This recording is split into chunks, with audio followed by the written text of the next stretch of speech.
これでもう迷わない。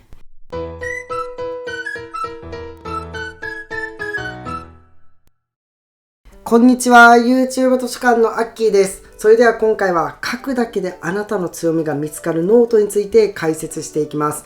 あなたは自分の強みを理解できていますか？自分の強みがわからない、まだ見つかっていない人は多いです。その悩みはもうここで解決できます。この動画では本当の強みを見つけるフレームワーク2つ、目標を決める5つのステップ、相手軸を理解する秘訣4個、相手軸を整理する秘訣4個、ライバル軸を整理する秘訣2個、自分軸を理解する秘訣、本当の強みを作る秘訣2個、それぞれ解説していきます。参考になった人はいいねやコメントをください。あなたの強みが見つかれば仕事で成果が出ます。どんどんあなたは上に行くことができます。この動画でしっかりと自分の強みについて向き合ってみてください。最初に本当の強みを見つけるフレームワークを2つ解説します。1つ目、他人が求める強み。まずあなたに最初に知っておいてほしいことがあります。それは強みには2種類しか存在しないってことです。その2つとは自分が思う強みと他人が求める強みです。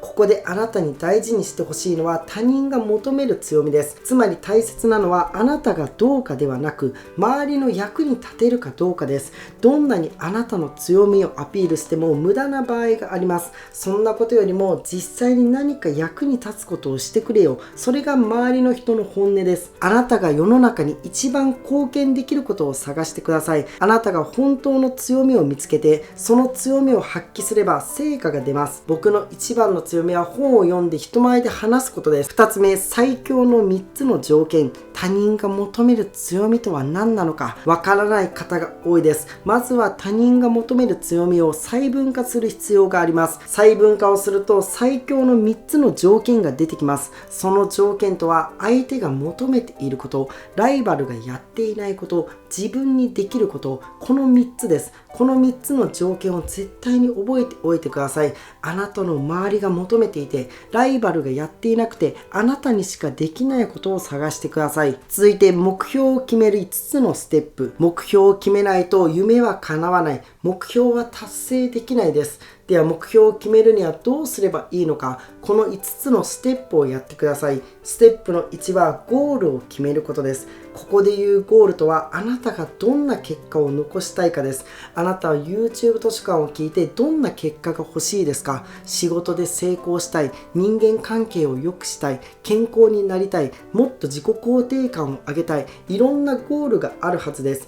例えば登山をする場合、近所の山を登るのと富士山を登るのでは準備も装備も違います。これと同じでゴール設定する場所によってかけるべき時間も意識も変わります。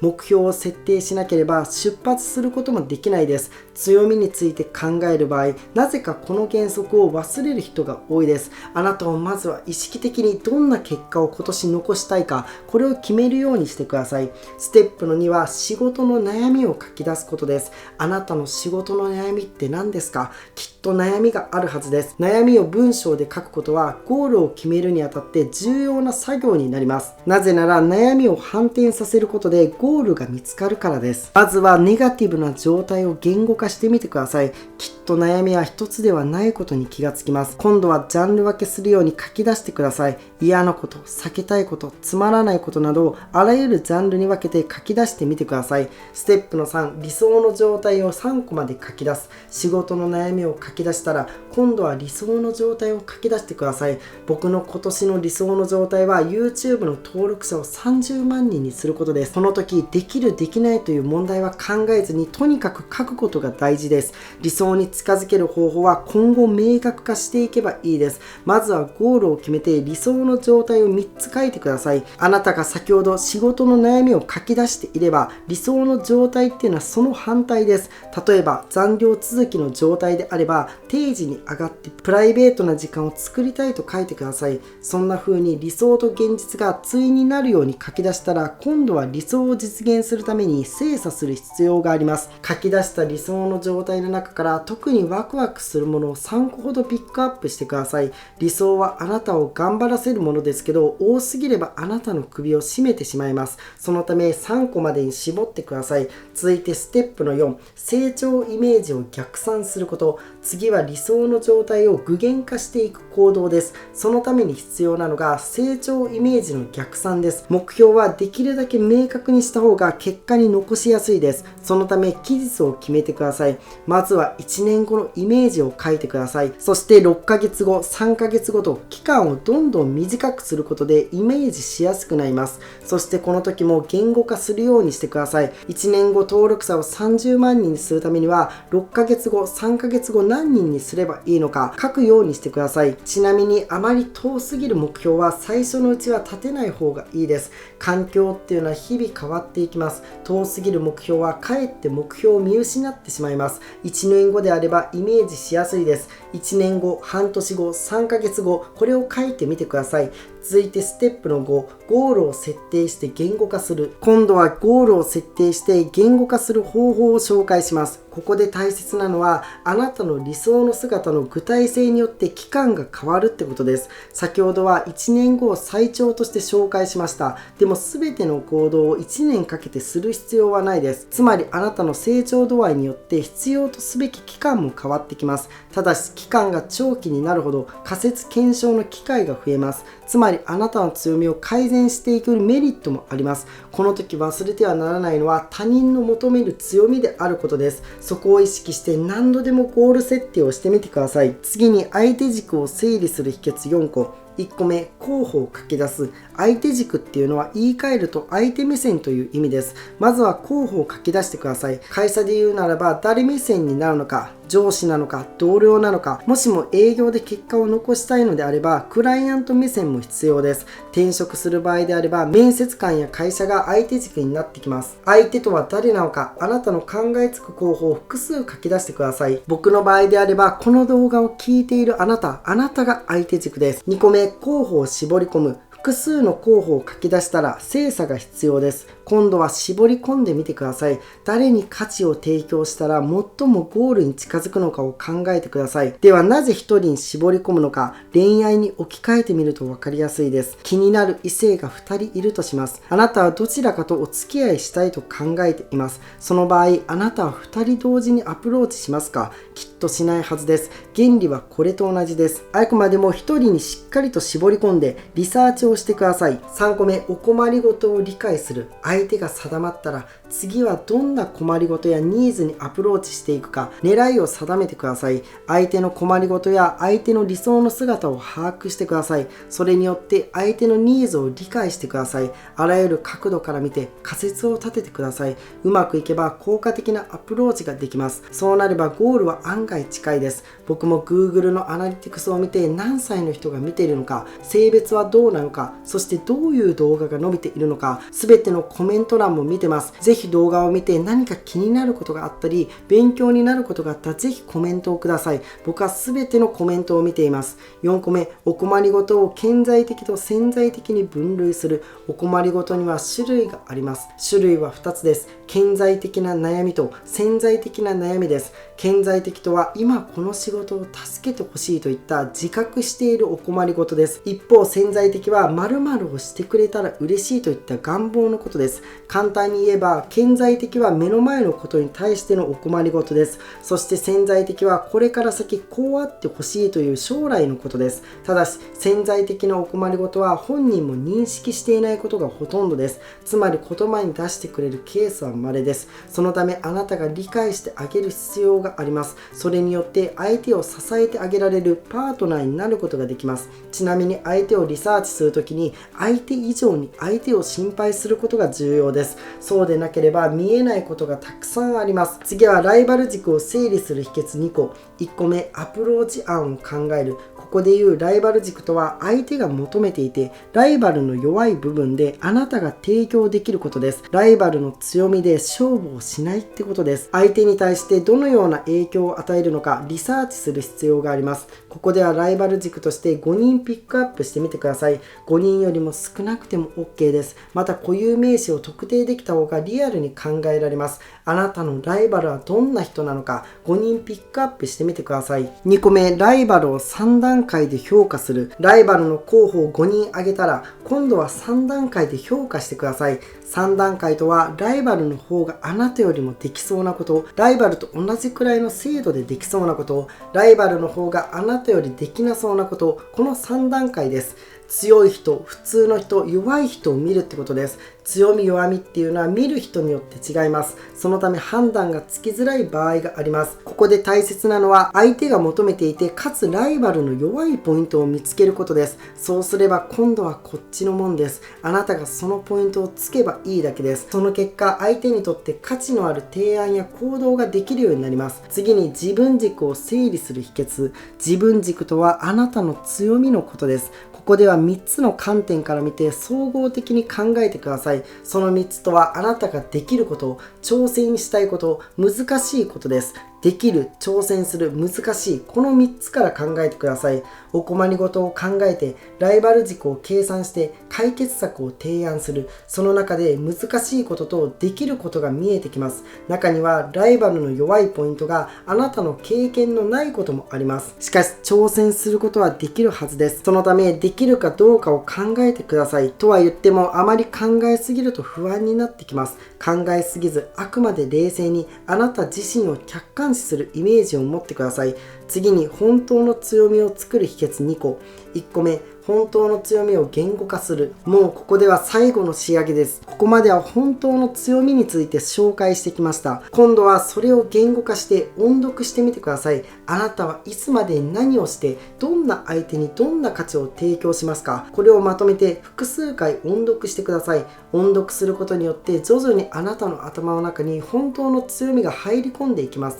顕在意識であったものがどんどん潜在的になってきます。言語化はあなたの背中を押してくれます。2個目、相手に何をしてあげられるか。最後に相手に何をしてあげられるかを考えてください。スティーブ・ジョブズはこんな言葉を残しています。美しい女性を口説こうと思った時、ライバルの男がバラの花を10本送ったら、君は15本送るかい。そう思った時点で君の負けだ。これは相手が望むものを与え、かつ他人と違うアプローチをしなくてはいけないってことです。その時あなたが日頃どれだけ相手のことを考えているのか、それがはっきりします。繰り返しになりますけど、相手目線になることが何よりも大切です。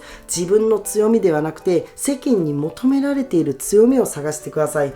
独りよがりな強みにはまらないように頑張ってみてください。僕は YouTube 図書館を通して本当に勉強の大切さを理解してほしいです。そして一つでも人生が前向きになってより豊かになってほしいです。僕は今年 YouTube 図書館の登録者を30万人にしたいと考えています。そのためには僕はもっと勉強しなきゃいけないです。もっと自分で本を買って本を読んでいい原稿を書いて、より話が上手くならないといけないです。そのためにいい動画を今後もどんどん作り続けます。あなたには本当に成功してほしい、良くなってほしい、そして勉強のことを好きになってほしいです。仕事が嫌いな人がもっと仕事を好きになってほしいです。人間関係が苦手な人が人を好きになったり、話すのが苦手な人が話すのが好きになったり、嫌いなことをどんどん好きになってほしいと思っています。そのために僕も嫌いなことを好きになれるようにこれからも頑張っていきます。そのためにぜひチャンネル登録、いいねボタンを押してください。あなたが応援してくれることによって非常に励みになります。ぜひ応援してほしいと思います。それではまとめいきます。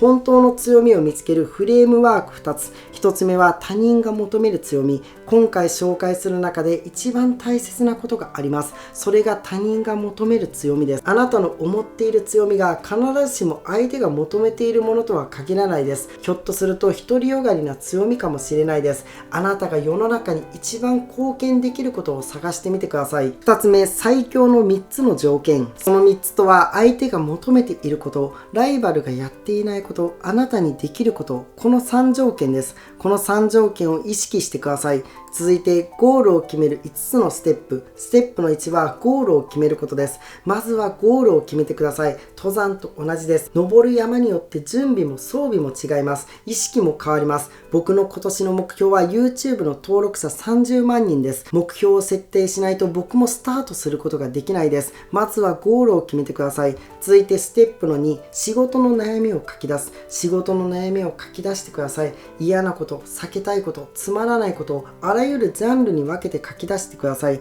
悩みを反転させることがゴールを見つけることにつながります。まずは仕事の悩みをあるだけ書き出してください。続いてステップの3、理想の状態を3個書き出す。仕事の悩みを書き出したら今度は反転させて理想の状態を書き出してください。ただしこの時は3個までです。あまり多く書き出してしまうとあなたの首を絞めてしまいます。叶えたい理想を精査してじっくりと書き出してください。ステップの4、成長イメージを逆算する。理想の状態が決まったら今度は逆算です。まずは期日を決めてください。まずは1年後のイメージを持ってください。次に6ヶ月後、3ヶ月後と逆算してみてください。続いてステップの5、ゴールを設定して言語化する。ゴール設定をして言語化するようにしてください。文章にあなたの目標を書いてください。この時大事なのはあなたの理想の姿の具体性によって期間が変わるってことです。すべての行動を1年かけてする必要はないです。期間が長期になればなるほど仮説検証の機会が増えて強みを改善できるメリットがあります。しかし他人の求める強みを意識すればおのずと適した期間と具体性が備わってきます。次に相手軸を整理する秘訣4個。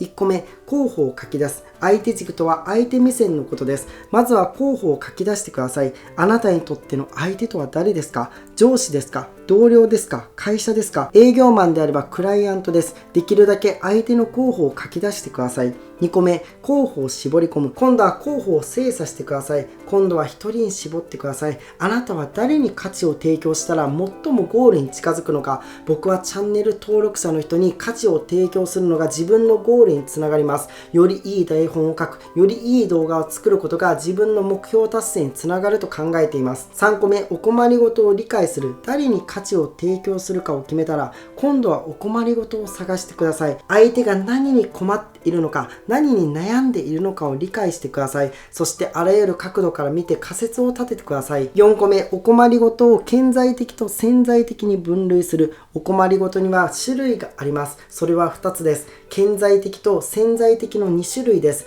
今この仕事を助けてほしいと自覚している顕在的なお困りごと、そして〇〇をしてくれたら嬉しいと思っている潜在的なお困りごとです。ただし潜在的なお困りごとは本人も自覚していないケースがほとんどです。そのためあなたが気がついてあげる必要があります。この時大事なのは相手以上に相手を心配することです。次にライバル軸を整理する秘訣2個。1個目、アプローチ案を考える。ライバル軸とは相手が求めていてライバルの弱い部分であなたが提供できることです。まずはライバルを5人ピックアップしてください。2個目、ライバルを3段階で評価する。ライバルの方があなたよりできそうなこと、ライバルと同じくらいの精度でできそうなこと、ライバルの方があなたよりできなそうなこと、この3段階を考えてください。ここで大切なのは相手が求めていてかつライバルの弱いポイントを見つけてそこをついていくことです。その結果相手にとって価値のある行動ができるようになります。続いて自分軸を整理する秘訣。自分軸とはあなたの強みです。3つの観点から考えてください。